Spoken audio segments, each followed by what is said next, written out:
Cette rencontre vise à favoriser l'émergence des femmes dans les sphères décisionnelles. Session de partage d'expériences de la Suisse en matière d'amélioration de la participation politique des femmes.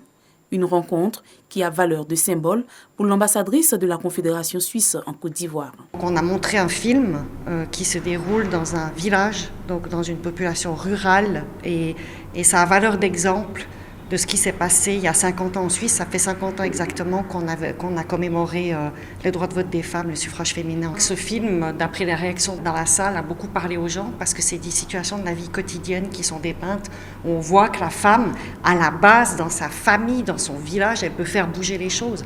Et c'est là que ça doit commencer. C'est au niveau communautaire que l'engagement commence et il doit être porté jusqu'en haut. Un film retraçant le parcours de la lutte des femmes suisses pour l'obtention de leurs droits politiques a permis de sensibiliser et former les femmes sur les enjeux de la sous-représentativité des femmes.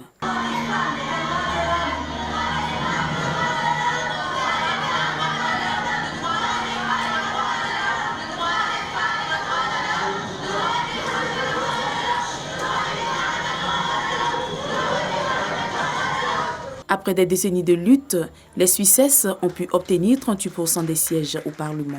En Côte d'Ivoire, ce quota est loin d'être atteint avec 11% de taux de représentativité au Parlement. À la veille des élections législatives, nous pouvons nous rendre compte que malgré tous les efforts et l'engagement des femmes ivoiriennes pour leur participation en politique, il est clair que les quotas de 30% de femmes dans les listes qui avaient été proposées par les partis politiques, ce quota dans l'ensemble n'a pas été atteint. Les femmes représentent plus de 48% de la population ivoirienne, mais le taux de représentativité dans les instances décisionnelles demeure encore faible. Pour Namisata Sangaré, le chemin est long, mais l'espoir à un changement est possible. Je pense qu'il faut y croire et il y a même des raisons de croire en la représentation des femmes au poste de décision.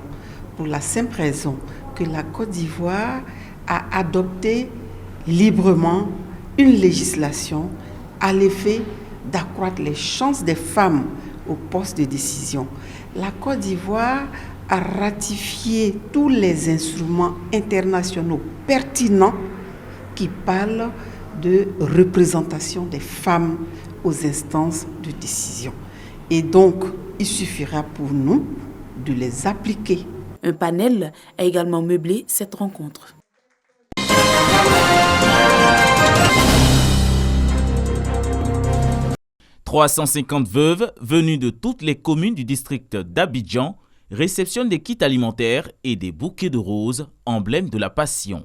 Un don de la Fondation internationale Veuves d'Afrique qui soulage ces femmes vulnérables et leur apporte le réconfort en cette journée de célébration de la Saint-Valentin, jour de commémoration des amoureux.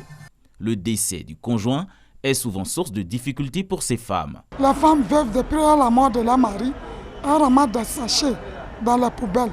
Ça tue d'autres. Il y a d'autres qui ramassent les bouteilles. Ils ont des enfants qui ne vont pas à l'école présentement. Ils ont besoin de l'amour. Désirant se prendre en charge et être autonomes, ces veuves ont été coachées durant cette cérémonie sur des techniques de création d'activités génératrices de revenus et les mesures à prendre pour être plus entreprenantes. Aujourd'hui, c'est la Saint-Valentin, on célèbre les amoureux et le plus souvent, ces femmes sont marginalisées. Et il faut réduire l'impact de leur marginalisation. Et le message n'est pas seulement que d'aller dans l'aide, dans l'assistanat, mais aujourd'hui, il faut changer la vision de l'aide. Il faut faire en sorte que les gens aient plutôt des moyens de se prendre en charge que plutôt que d'attendre toujours l'aide. Ces femmes ont perdu leur époux et n'ont pas de Valentin comme on le dit. Il y a certaines même qui ont perdu leur époux un 14 février. C'était une manière pour nous, à la Fondation, de pouvoir soutenir ces femmes et leur apporter notre appui pour qu'elles puissent vivre la Saint-Valentin comme toutes les autres femmes. La Fondation internationale Veuves d'Afrique a pour objectif d'améliorer le cadre de vie des veuves. La célébration de la fête de l'amour avec ces femmes vulnérables est à sa première édition.